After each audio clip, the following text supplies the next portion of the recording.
Take a look at what's in store tonight on Channel 1.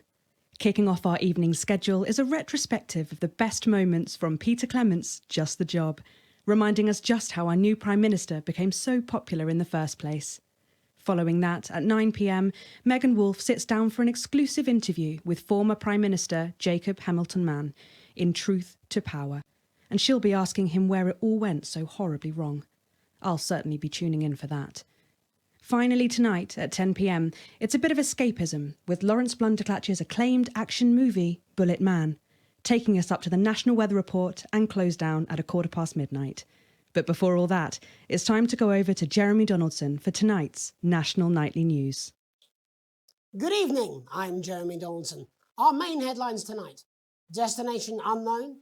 At the end of Advance's first full week in office, we ask exactly who's leading this charge. Tonight, I'll be discussing what the new future might hold with a leading economist and radical freethinker. With the Assets and Wealth Act on the brink of raising living standards for the vast majority of the country, I'll be asking my guess if we're on the way to a new future. Out with the old, Remington's Fist have appointed Sophia Remington as their new CEO. The following photo, taken from our archive, gives us a sense of this influential young firebrand who, at the tender age of 23, becomes the youngest female CEO in history. Sophia Remington has always impressed. She was top of her class at university and graduated with the highest honours, immediately being asked back to lecture. The markets have responded favourably to Sophia's appointment, with stocks rising 30 points in light of the announcement. In her first press conference this afternoon, Sophia announced a children's toy named Mr. Snugglehugs. Sophia promises it'll be all the rage this Christmas, but concerns have been raised about the product's safety. Making a splash, intrepid scientist Dr. David Wong and marine biologist Ingrid Sforsborgen-Horgensford have today set off to explore Dante's taint. The recently discovered cave system was previously thought unreachable, but thanks to a new breakthrough in underwater flood technology, the pair hope to successfully reach the imposing central cavern and the undiscovered plant species it contains. This is, of course, only the latest in a series of successful expeditions for this unlikely pairing. In a joint statement about the dangers their team might face, the pair stated, "We will face the plentiful challenges together like we always have." Playing the field, rumours abound as sporting legend Johnny Hamsleeves is snapped leaving Bush, one of the capital's hottest clubs. The footballer was caught while out celebrating being named Sports Personality of the Year last week, as reported by this very programme. Johnny is seen here with socialite and performance artiste Tiffany Lamore, whose recent show, Snatched Inside My Snatch, has kept her firmly in the public eye. Could romance be on the cards for these two budding A-listers? And Griever's bodily charm. With Advance promising a radical new position on crime, how afraid should we actually be?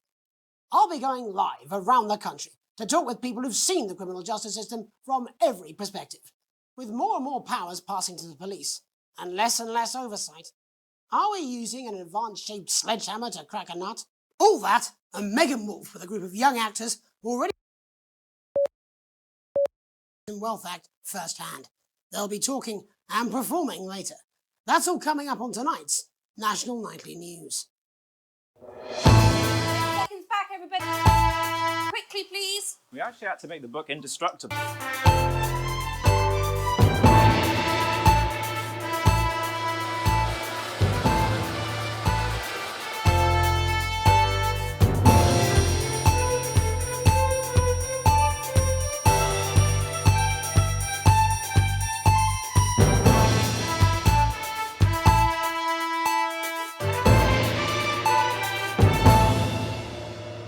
In the wake of the government's swift enactment of the Assets and Wealth Act, we're talking about Advance's first week in office and what the new future holds. Joining me are Katie Brightman, a leading economist, and Alan James, author of Alan James is Right, The Free Man's Guide to Waking Up. Alan, the government certainly haven't dragged their heels on delivering some of the legislation they promised, but what does the Wealth Act mean for us? Nothing, Jeremy. We're still vassal slaves, we're just in prettier cages. A confident dismissal there. Katie Brightman, do you agree? I'm afraid I don't, no. I think that Advance have realised that the current economic system of unlimited, unending growth is untenable, so they're changing things up. There I agree with you. They're moving to the next steps in the grand plan. Grand plan, Alan. It's all in my book. Alan James is right, Jeremy. We're to become the great herd. Ignorant, sterile, and short-lived. That's what they want. Or perhaps Advance have just realised that if we carry on the way we are, we will destroy ourselves and this planet in a mad orgy of consumption, if you'll excuse the colourful metaphor. Yes, orgy is the right word. Only it'll be the overlords having an orgy on our poor broken backs. It's all in my book. Alan James is... Shamelessly self-promoting. Katie, how do you think the rest of the world will respond to this new approach? I think they're watching carefully. Advance are the most disruptive threat that the world powers have faced since the last Great War. Yes, Katie's right. War is inevitable. Thank you, but that isn't And what this I- will not be a war like we've ever seen before. We're talking millions of deaths. We're talking high-tech weapons that can level entire cities. We're talking... Out of the wrong orifices? Mock me all you like, Jeremy, but when they murder your parents and they poison your food and they take you away to their camps for hypno-brainwashing, who will be laughing then? That might be a great way to sell books, Alan, but you know full well that isn't going to happen in a democracy. Democracy is dead. Yes, Advance are radical, and change is always frightening, but the truth is that the Wealth and Assets Act has made more than 90% of the population wealthier and is on target to produce a permanent end to poverty. Bollocks! Doesn't understand, Jeremy, is that these are the same people. Maybe they've rebranded, but it's all a little circus act to keep us from seeing the tyrant behind the curtain. That's where you're wrong, Alan. For a start, they've mobilised the youth vote like we've never seen before. You say mobilise, I call it grooming. The grooming of an entire generation to walk happily into eternal bondage. They're like psychic paedophiles. But based on the facts, Katie, what are your predictions? The Assets and Wealth Act is only the first step. Advance now have a historic budgetary surplus, and as well as properly funding our public services, they're already funneling unprecedented amounts into scientific research and the arts. Or, as I call them in my book, Frankenscience and opiates. Like opiates, see? Can we get back to the issue at hand, please, Alan? This is the issue. It's all coming from the water, the chemicals. They're pumping it full of belief juice. Don't get me wrong, I want to see these changes, but only if they're sustainable. If Advance lose their power after spending half of our GDP on dismantling infrastructure, that could be catastrophic. The catastrophe is that they're succeeding. They've got us sat here talking about their puppet show. All right, we're running out of time. Quickly, Alan, what does the future look like to you? A bleak space where we've all been figuratively sodomized into submission. No, of course. Katie? We might be on the eve of a brave new world. God knows we need some change, but we need to be cautious. Let's walk forwards with our eyes open. Two very different visions of the future there. Alan James, Katie Brightman, thank you for joining me. When we come back, I'll be investigating law and order before Megan meets some beneficiaries of the Assets and Wealth Act. That's all coming up tonight on the National Nightly News. 1 minute back. You know, I think they might do some good. I hope so too, Jeremy. How much are you being paid by them, then? Oh, shut the fuck up, Alan. I've never heard so much shit in my life. Mr. Snuggleheart smells like love. Kids, you love them, we love them, and they just love Mr. Snuggleheart! Yeah! with his state-of-the-art human-like voice to keep them company when you can't, If you keep me happy, I'll keep you safe. and his incredible real-action eyes. I hope your mommy and daddy don't die in a fire. That would be bad. It's no wonder Mr. Snugglehugs is the gift your child wants this Christmas. All the other kids have got one. That's right, little one. You don't want to be left out. I only like people that have me as their friend. Oh, Mr. Snugglehugs, you're so silly. Mr. Snugglehugs in stores now and selling out fast. Welcome back. In our second segment, we're going to be taking a deep dive into the state of law and task what they are calling a solutions team to move this serious social problem to the top of the list.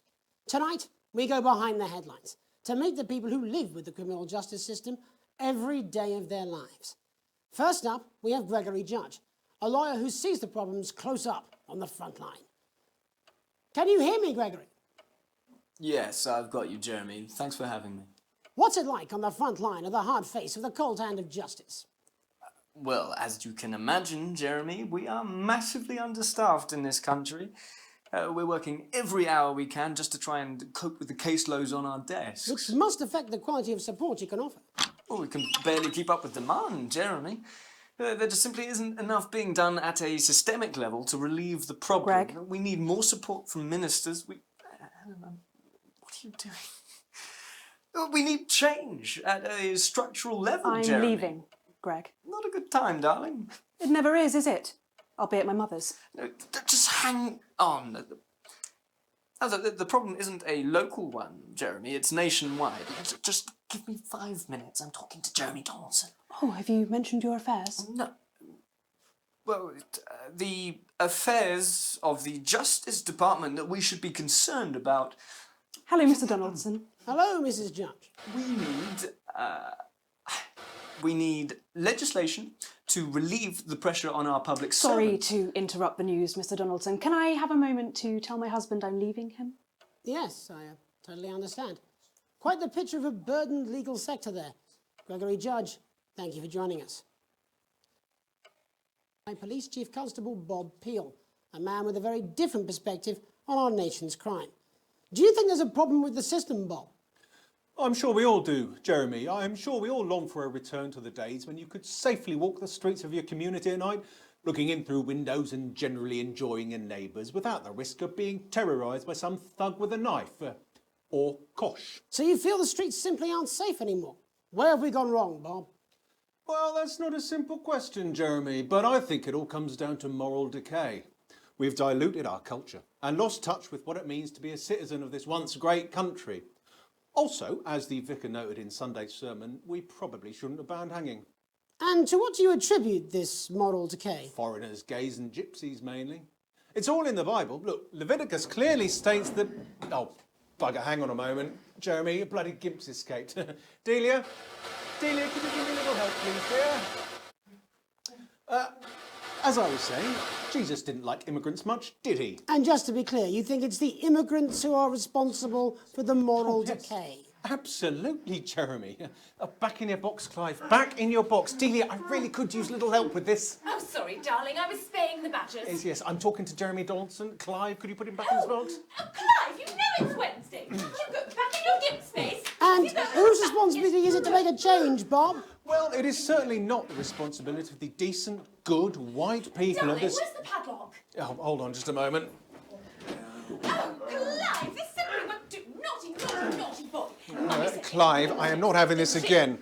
Mummy said get back in your gimp space. No, naughty, you beast, Clive. As I was saying, Jeremy, moral decay. Crime is the responsibility of the criminal, no one else. Look, everyone has a sob story, but we don't all end up as barbarians, do we? Look, when our daughter Alice comes home with an A-, does she go on a killing spree? No, she takes 3 of her pills and hides under the stairs like a normal child. Thank you, Bob. Bob Peel there, really locking down the police's position on morality for us. Good boy. Look, I spoke to... Interrupted. It's time to get to the heart of the matter. Tony Dawson has recently been released from prison after serving 3 years for aggravated assault, burglary and menacing a swan. He's agreed to talk to us today, which is also, I believe, his birthday. Many happy returns, Tony. Cheers, Jez. Call me Titwank Tony. Everybody else does. No, I'm not going to be doing that. Can you tell us what it's like in prison, Tony? Titwank. Prison's a mixed bag. Structure's quite nice, but it's a constant battle against institutionalisation, as you can imagine. And obviously, titwanks are quite hard to come by. I'm picking up that you're not alone there, Tony. Titwank. Yeah, sorry, my friends are throwing me a surprise party. Good bunch of lads. Okay, well, we're trying to let you get back to that party as soon as possible. First, let me ask you this. Do you feel that your time spent in prison helped to rehabilitate you in any way, Tony? Tony! I don't think it's as easy as that, Jez. Yeah, I think asking that is an oversimplification. It sounds like it's getting quite busy there, Tony, but let's try and soldier on. Since leaving custody, have you been able to find a new job? Yeah, all the boys are here. There's Big Chris, Little Chris, and Vampire Chris. This one's, yeah? One sec, love. News. Rehabilitation's difficult with the current system, Jez. It's just not set up for it, you know? It's inherently unjust. It's open! So, do you feel tempted to... I'm sorry, who's this now? You are joking. Chrissy Freebollocks has only got Mr. Fancy, oh. It were. Not now, fellas, I'm on the news. It seems like we've caught you at a bad time. The little boy. I got a bit busy here. Jesus. Yes, we seem to be losing the signal here, Tony. Bolitas! Well, we're just trying to get that signal back. I think we... Yes, Tony? Tony, I mean, we were literally away for 2 seconds. How has this happened, Tony? Can you hear me? Well, we seem to have lost our train of thought there a little. Hopefully you, the viewer at home, have managed to glean a broader understanding of the serious and complex issues around law and order. After the break, Megan will be live with some plucky young thespians. Don't go away. We'll be back after these messages. Our children are our future. Advance knows this, and we're here to help. The new Advance Go-Getters initiative will ensure that every young person enjoys the abundance of benefits that only a true community can provide, while keeping us informed of all the ups and downs to help make things even better. With a vast range of activities available, building the nation's future has never been so rewarding. With the Go-Getters, you can be sure that your children will be well equipped in the march towards progress. After all, there's nothing better than moving forwards. The Advanced Go-Getters. Forwards, together.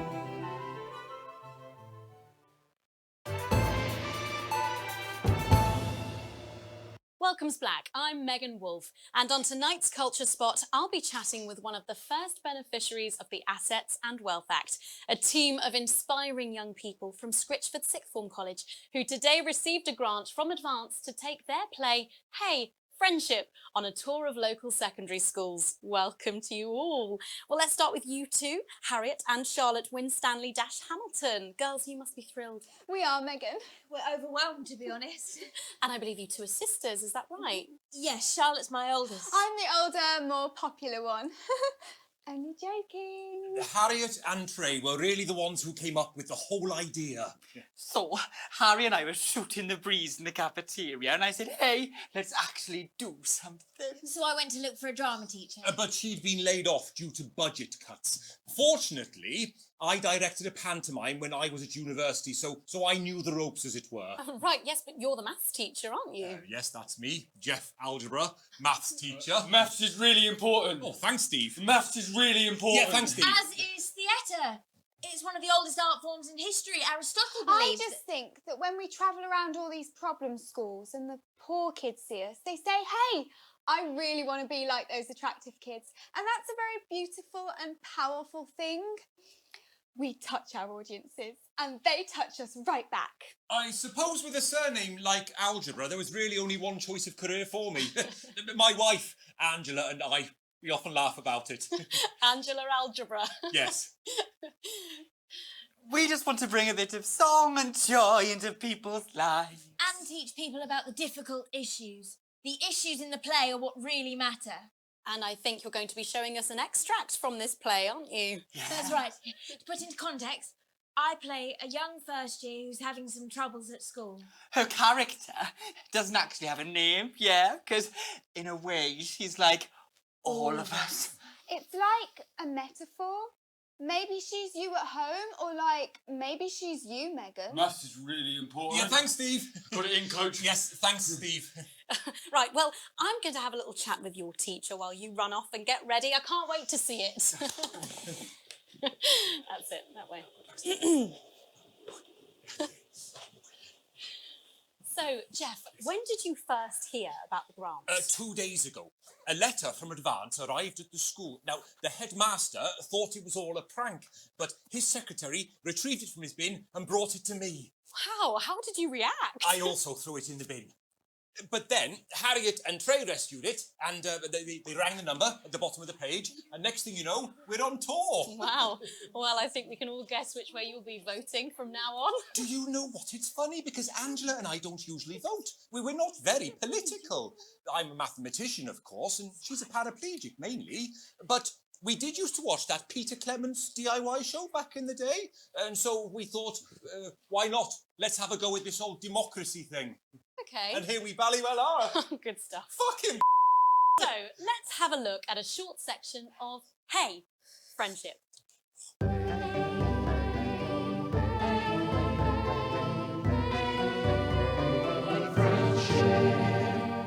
Dear Diary, I'm not sure I can take another day at this school. Another day of tears. Tears. Another day of fears. Fears. But still I walk the corridors alone. Dreading what might be around every corner. What's around the corner? What's around the corner? What's around the corner? Oh, hi, Gary. Oh, heavens, no! It's Gary the Fist! Gary the Fist! Going somewhere, little first year? Great! I've been looking for some poor victim to bully all morning. But will this make me feel better about my violent father? Violent father. Excuse me, I'm late for maths. It's my favourite subject. And so important. Maths is for losers. What? Maths is for losers. My arm's stuck, coach. Just keep going for Right, maths is for losers. Now, give me your lunch money. Double lunch for me today, but why am I only truly happy when I'm eating? Not today, Gary the Fist. What do you mean not today? Who are you? Oh, my arm's free, coach. Brilliant, keep going. Right, who are you to stand up to me? I'm Gary the Fist, and you're just a sad little girl with two gay dads who's all alone. That's where you're wrong, Gary the Fist. These are my two new friends. Vanessa is captain of the netball team. Yeah. And Blake owns a motorbike. Yeah. But I can't fight all three of you, and I don't have any friends of my own.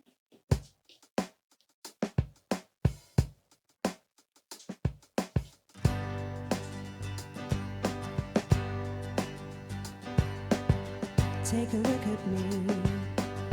Take a little look at my face. I could be you. She could be you. And you could be me.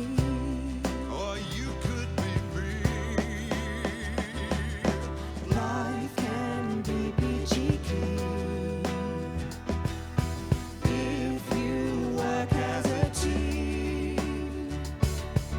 It's my choice to be mean. So stop now, make a different choice. Listen to that inner voice. Hey, listen up, I won't take no crap. Who said middle class girls can't rap? I ain't afraid of your cruel lads. I'm a mother-loving rebel, but I still love maths.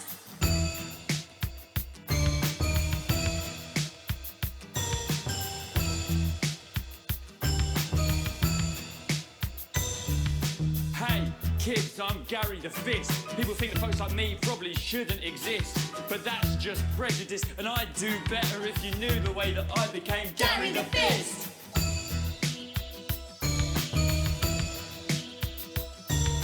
I grew up on a council estate. The park was hip, but the flats weren't great. My dad used to come home drunk and late, and he'd hit my mum, and for dinner he had to wait. Where's my dinner, woman? It's not ready. Where's my dinner, woman? Go. Don't make me ask you again. Hitting women is wrong. I guess life's pretty hard on a council estate. Life's pretty hard on a council estate. Life's pretty hard on a council estate. Life's pretty hard on a council estate. Life's pretty hard on a council estate. Life's pretty hard on a council estate. Life's pretty hard on a council estate. It's so damn hard on a council estate. Life can be peachy keen. Yeah, yeah, yeah. If you work as a team. Just work as a team. It's your choice to be me. It's my choice. So stop now, make a different choice. Listen to that inner voice. Friendship!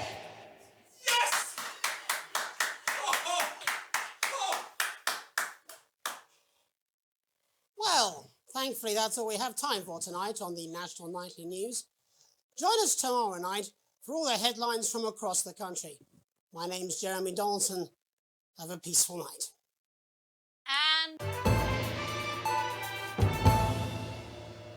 Alan James. I'm Alan James. Alan James. Alan James is right. Alan James is right. I'm Alan James. Alan James is right in front of you.